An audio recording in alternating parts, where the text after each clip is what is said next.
महिलेच्या लैंगिक अत्याचाराने जादूटोणाविरोधी कायद्याअंतर्गत अटक झालेल्या भोंदूबाबा अशोक खरात याची जवळपास 4 तासाहून अधिक चौकशी या ठिकाणी सुरू आहे।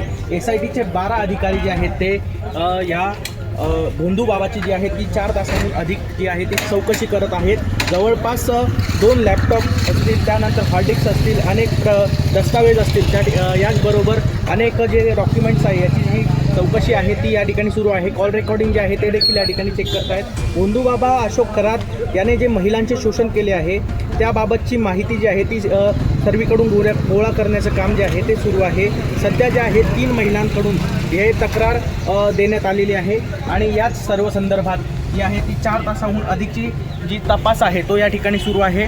अशोक खरात याने जवळपास 100हून अधिक जे आहे ते महिलांचं शोषण केल्याची प्राथमिक माहिती सूत्रांद्वारे जी आहे ती समोर आली होती। मात्र आता जो नीरज जाधव आहे याचा चेहरा जो आहे आता लवकरच समोर येणार आहे, कारण पोलिसांनी जी आहे ती याची सखोल चौकशी करण्यास सुरुवात केलेली आहे। आता या सर्व संदर्भात काय समोर येतं हे बघणं देखील महत्त्वाचं असणार आहे। वैभव बुगे, LS मराठी, नाशिक।